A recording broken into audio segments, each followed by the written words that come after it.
प्यारे दोस्तों, ये कहानी जारा नाम के लड़की की है। जारा कहती है कि मैं एक पढ़ी लिखी लड़की थी और मेरे वालिदैन ने मेरी मर्जी के खिलाफ मेरी शादी एक गांव के लड़के से कर दी, जो मेरी खाला का लड़का था। मैं अपने ऊपर फूट फूट कर ना रोती तो क्या करती।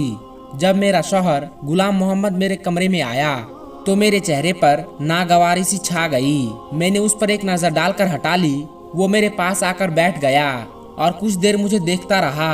फिर कहने लगा कि मैं बड़ा खुशनसीब हूँ जो मुझे तुम जैसी प्यारी और पढ़ी लिखी बीवी मिली है। उसकी बात सुनकर मैंने उस पर एक तीखी नजर डाली और कहा, और मैं बड़ी बदनसीब हूँ जो मुझे एक जाहिल, गवार और पेंडू शौहर मिला है। मेरी बात सुनकर उसके चेहरे की रंगत बदल गई। उसे इस बात की उम्मीद नहीं थी। मेरे अंदर तो पहले से जहर भरा हुआ था। मेरे माँ बाप ने मेरे लाख मना करने के बाद भी मेरी शादी मेरे खाला के लड़के से करा दी, जो गांव में किसान था। वालिदैन का कहना था कि लड़का शरीफ और नेक है, कमाता भी अच्छा है, तुम खुश रहोगी। लेकिन मेरी इस तरह से बात करने पर वो मुझे हैरत से देखे जा रहा था। फिर कहने लगा कि क्या बात है जारा, क्या खाला ने तुम्हें शादी की चीजें तुम्हारी मर्जी से नहीं लेने दी? तो मैंने सख्त तेवर अपना लिए और कहा, बात अगर चीजों की होती तो मैं बर्दाश्त कर लेती। पहले जाकर आईने में अपनी शक्ल देखो।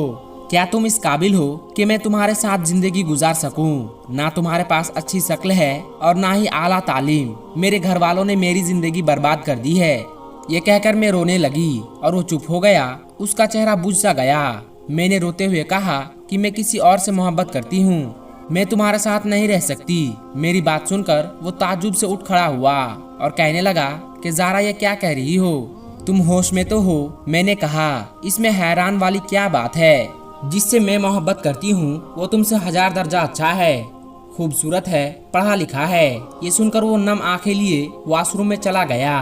और ये सच था कि मैं एक लड़के से मोहब्बत करती थी। जब गुलाम मोहम्मद वॉशरूम से बाहर आया तो उसका चेहरा पानी से गीला था। शायद वो रोकर बाहर आया था। उसने मुझसे नजरें हटा ली और सामने जयनमाज बिछाकर नमाज पढ़ने लगा। नवाफिल के बाद वो फूट फूट कर रोने लगा। मैं अपने कपड़े तब्दील करने वॉशरूम में चली गई। जब मैं सादा लिबास में बाहर आई तो वो जमीन पर चादर बिछाए तकिया रखकर लेट चुका था। मैं भी बेड पर लेटकर सो गई। काफी दिन गुजर गए। ना मैंने गुलाम मोहम्मद से कोई बात की और ना ही उसने मुझसे कोई बात की। वो सुबह को खेतों में चला जाता और थक हार कर घर पहुंचता। उसके मिट्टी और खाद से कपड़े गंदे और चेहरे पर बहुत पसीने को देखकर मेरा जी उबने लगा। मैं उसे बड़ी हकारत से देखकर मुंह फेर लेती। ये देखकर वो कमरे में चला जाता और नहा धोकर वापस आता। हमारे ससुराल में ये रिवाज था कि मियाँ बीवी एक प्लेट में खाना खाए। गुलाम मोहम्मद के साथ एक प्लेट में खाना खाना भी मुझे एक बड़ी आजमाइश लगता था और मैं कम खाना खाती थी। गुलाम मोहम्मद शायद मेरी नागवारी समझ चुका था, इसलिए वह आधी रोटी खाकर उठ जाता था ताकि मैं पेट भरकर खाना खा सकूं।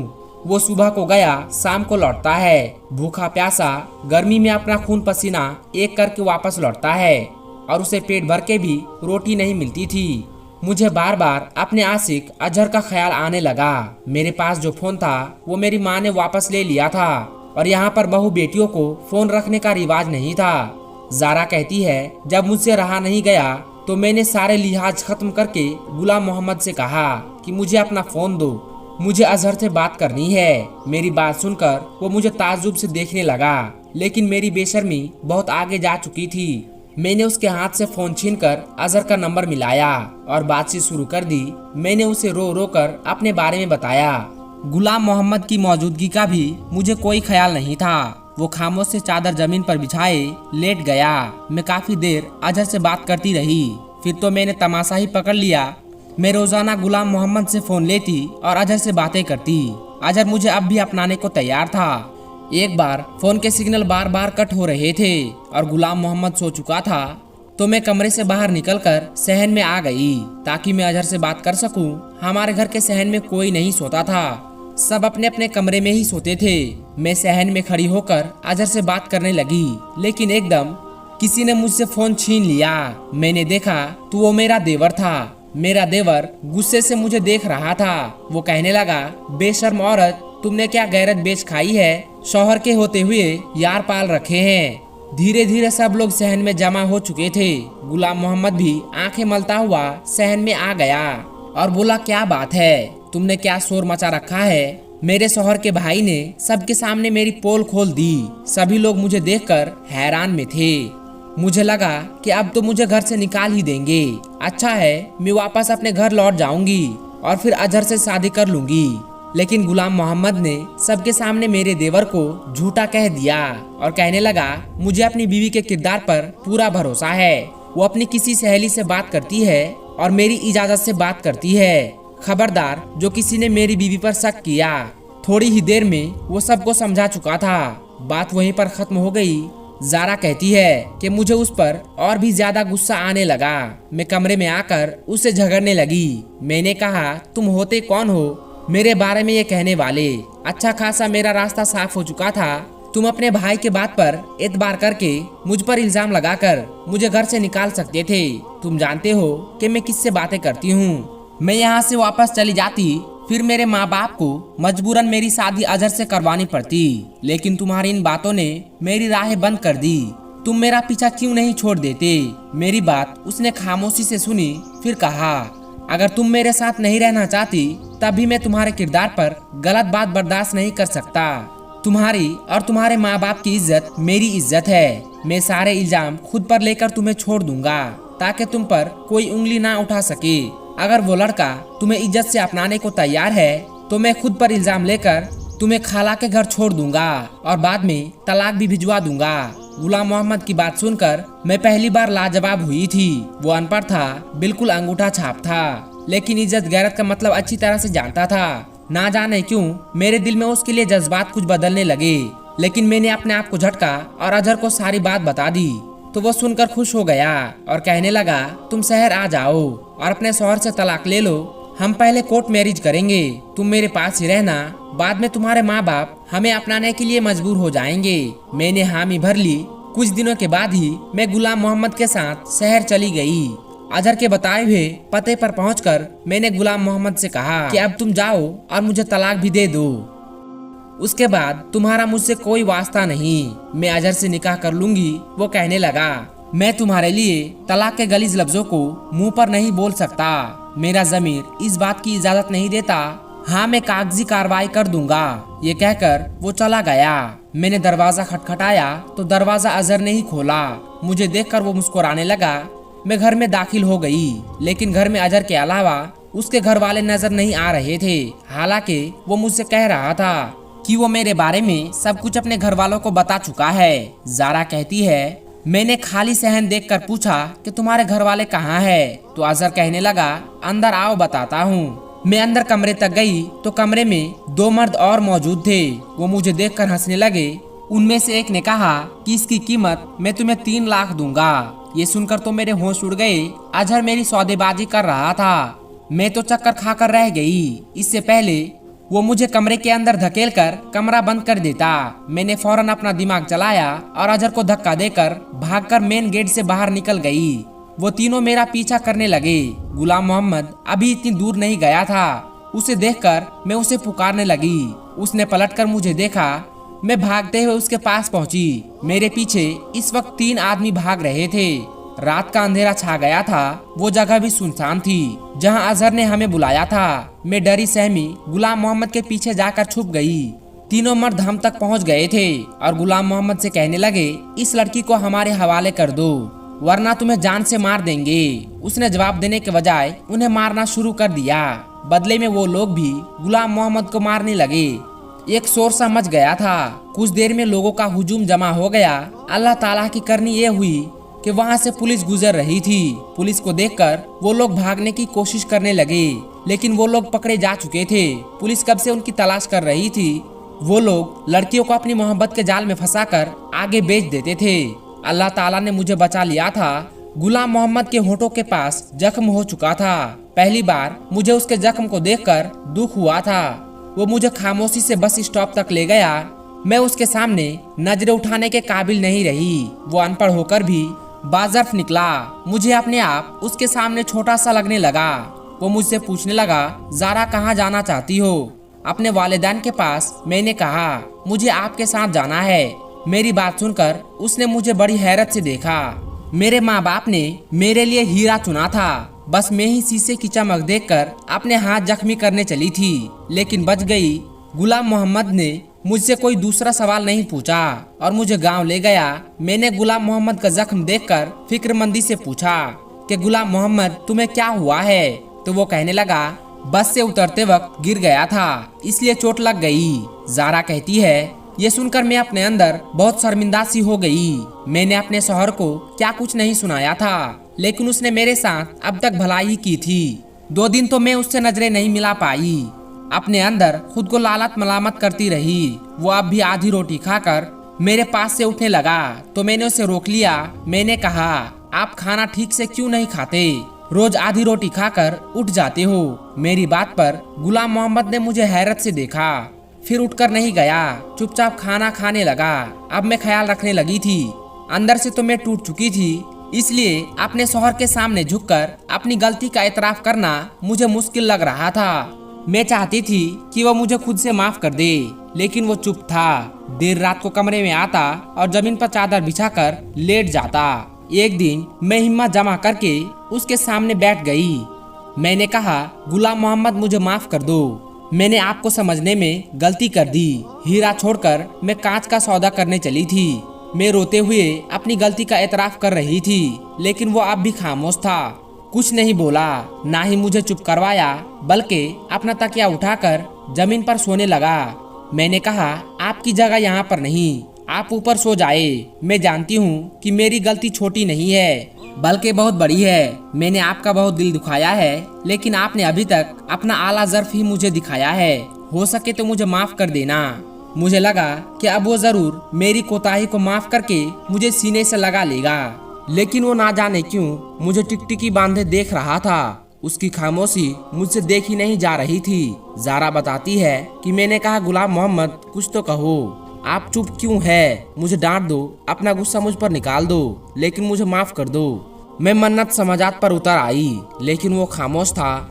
हमारी शादी को 6 महीने गुजर चुके थे। शादी के बाद से मेरे लिए जो खामोशी का ताला गुलाम मोहम्मद ने अपने होठों पर लगाया, वो मेरी मन्नत समाजात और रोना धोना भी ना खोल सका। जारा आगे बताती है कि सुबह का कुछ कागजात उसने मेरे हाथ में थमा दिए।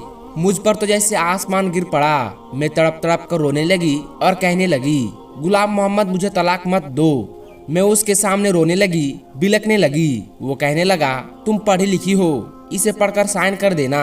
ये कहकर वो कमरे से बाहर निकल गया। मुझे मालूम नहीं था कि आदमी के दिल से उतर जाने के बाद औरत अपनी गलती पर जितनी चाहे माफी मांग ले, उसे वो इज्जत फिर नहीं मिलती। या फिर शायद आदमी सब कुछ सह लेता है, बस दूसरा मर्द बर्दाश्त नहीं कर सकता। मैं वो कागजात को हाथ में लेकर फूट फूट कर रोती रही। मेरी इतनी हिम्मत ना हुई कि कागज पढ़ सकूं।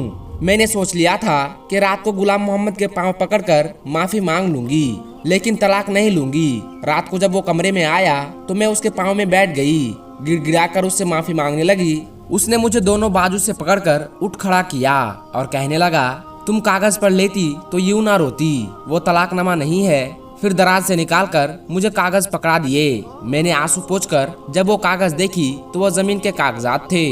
जहां वो हल चलाता था, अपने हिस्से की सारी जमीन वो मेरे नाम कर रहा था। मैंने हैरत भरी नजरों से देखा कि वो अपना सब कुछ मुझे क्यों सौंप रहा है। मैंने कहा, गुलाम मोहम्मद ये सब मेरे नाम क्यों कर रहे हो? तो वो कहने लगा, इसलिए कि तुम मेरी बीवी हो। मैं कल शहर जा रहा हूँ। गुलाम मोहम्मद ने मेरे लाख मना करने पर मुझसे साइन करवा लिए। अगले दिन वो शहर चला गया।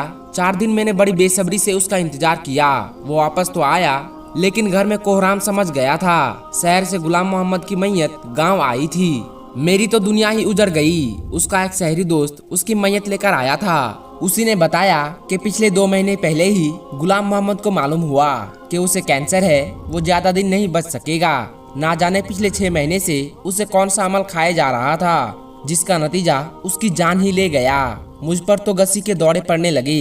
2 दिन बाद मैंने कुछ होश संभाला तो एक खत मेरी सास ने मुझे दिया और कहने लगी, जारा ये गुलाम मोहम्मद के दोस्त ने दिया है, कह रहा था गुलाम मोहम्मद ने तुम्हारे लिए भेजा है। ये सुनकर मुझे हैरत का झटका लगा था। मैंने अपनी सास से कहा कि खाला, गुलाम मोहम्मद तो अनपढ़ था, फिर उसने खत कैसे लिखी? इस पर खाला ने मुझे ताज्जुब से देखा और कहने लगी, तुम्हें किसने कहा कि गुलाम मोहम्मद अनपढ़ था? उसने 10 जमातें गांव के स्कूल से पास की थी।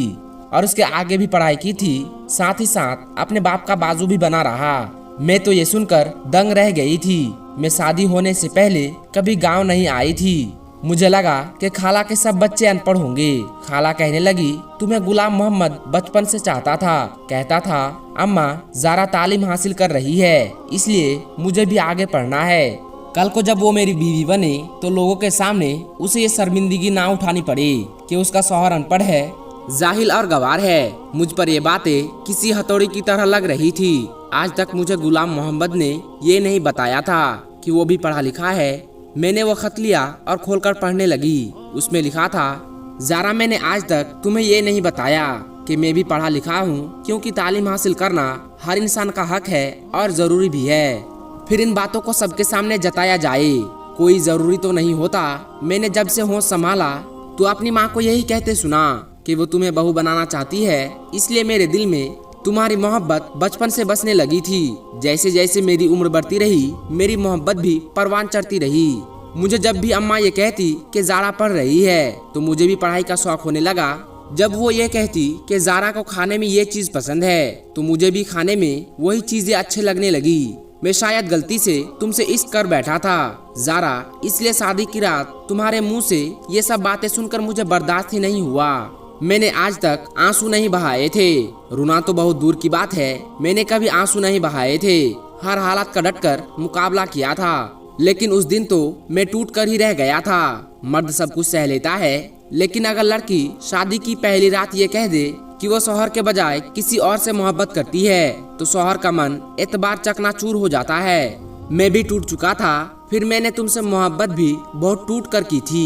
इसलिए जब तुम मेरे सामने अपने आशिक से बातें करती, वो बातें जिस पर शौहर होने के नाते मेरा हक था, तो मेरा दिल खून के आंसू रोता था। और कब ये गम मुझे कैंसर में मुब्तला कर गया, मुझे पता ही नहीं चल सका। मैंने अपनी सारी जमा पूंजी तुम्हारे नाम कर दी है कि कहीं मेरे मर जाने के बाद तुम्हारे साथ कोई हक तलफी ना कर सके।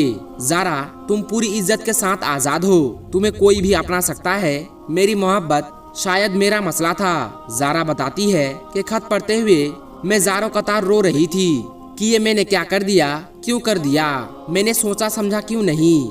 मेरी हरकतों ने मेरे शौहर की जान ले ली। मैं दहाड़े मार मार कर रोने लगी। मेरी सास मुझे देखकर घबरा गई और कहने लगी, ज़ारा उसने ऐसा क्या लिख दिया था। मैं क्या जवाब देती, क्या कहती कि मैंने क्या खो दिया है। मुझे अक्ल तब आई जब मैं खाली हाथ रह गई। मैं रोते हुए अपने आप से कहती कि काश गुलाम मोहम्मद तुम्हारी जगह मैं मर जाती। गुलाम मोहम्मद, तुमने मुझ जैसी खुदगर्ज से क्यों मोहब्बत कर ली।